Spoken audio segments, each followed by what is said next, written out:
അല്ല മോളിയമ്മ ദേ വേലൂരി കറി വെക്കാൻ പോയണേ. 100 രൂപയ്ക്കാണ്, കുറയാതെ കിട്ടിയിട്ടുണ്ട്. അപ്പം മോളിയമ്മ ഇത് മീൻ വെട്ടി ഈ കല്ലെല്ലിട്ട് അരച്ച് കറി വെക്കും. അപ്പോൾ കാണിക്കാം മോളിയമ്മ വേലൂരി വെട്ടിയ കണ്ടല്ലേ. ഇനിയിപ്പോൾ ദേ മോളിയമ്മ കല്ലേൽ അരക്കുകയാണ്. ഇതിൻ്റെ പശ ഏതാണെന്ന് ഇപ്പം നമുക്ക് ഇത്തിരി പ്രശ്നമാണ്. കാരണം ഇപ്പോൾ 10-15 വർഷമായി അരച്ചിട്ട്. അപ്പം 10-15 വർഷമായി അരച്ചെങ്കിലും മോളിയമ്മക്ക് ഭയങ്കര ഇഷ്ടമാണ് അരയ്ക്കാനായിട്ട്. നല്ലോണം അരയുന്നുണ്ട് കേട്ടോ.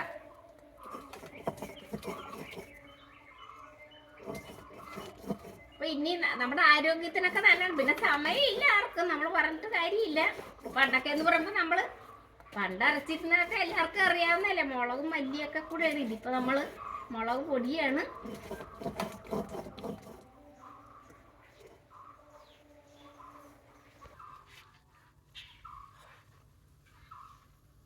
അപ്പൊ നമ്മൾ അരച്ചു കഴിഞ്ഞ് ഉള്ളിയും വെളുത്തുള്ളിയും ഇഞ്ചിയൊക്കെ ഇതേ തന്നെ ചതച്ചെടുത്ത് നമുക്ക് അരച്ച് കാണിക്കാം. കടല അടുപ്പത്ത് വെച്ചിട്ട് വെന്തായിരുന്നു. അരപ്പും മാങ്ങയും എല്ലാം കൂടെ ഇട്ട് ഇനിയിപ്പോൾ മീൻ ഒരു ഇച്ചിരി ഫ്രഷ് അല്ലാത്ത കാരണം അത് ഞാൻ തിളച്ച് കഴിഞ്ഞേ ഇടുകയുള്ളൂ. മീൻ കറിക്ക് നമുക്കിച്ചിരി 2 കാന്താരി ഇച്ചിരി കറിവേപ്പിലയൊക്കെ കൂടെ പറിച്ചിടാം. ഉപ്പ് കണ്ട നമ്മുടെ തിളക്കണത്. കറിവേപ്പില നമ്മുടെ ഇഷ്ടത്തിനിടാം. ഓക്കെ, ഇനി നമുക്ക് മീൻ ഇട്ടേക്കാം. മീനേ ഇച്ചിരി പച്ച അല്ലാത്ത കാരണമാണ് ഞാൻ ഇപ്പോൾ തിളച്ച് കഴിയുമ്പോൾ ഇടണം കേട്ടോ. അങ്ങനെയൊക്കെയാണ് നമ്മൾ ഇടണത്. അങ്ങനെയൊക്കെ കിടക്കണ കണ്ട് മോളിക്ക് വൃത്തിയില്ലെന്നൊന്നും ഓർക്കരുത്. ഇതൊക്കെ പ്ലാസ്റ്റിക് ഇട്ട് വെക്കുന്നത് കണ്ടോ. പ്ലാസ്റ്റിക്കൊക്കെ നമ്മളെപ്പോഴും വേസ്റ്റായിട്ട് അങ്ങോട്ടും ഇങ്ങോട്ടും ഒന്നും വലിച്ചെറിയരുത്.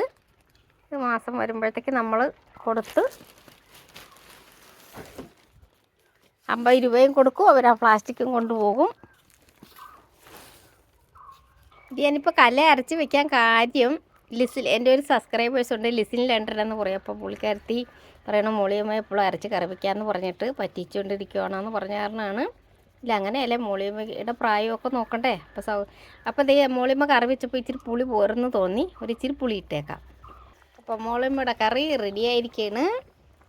ലാസ്റ്റ് വെച്ച് കറിവേപ്പില ഇട്ട് വെളിച്ചെണ്ണ കുറച്ച് മോളിയമ്മ കൂടുതൽ യൂസ് ചെയ്യാറില്ല.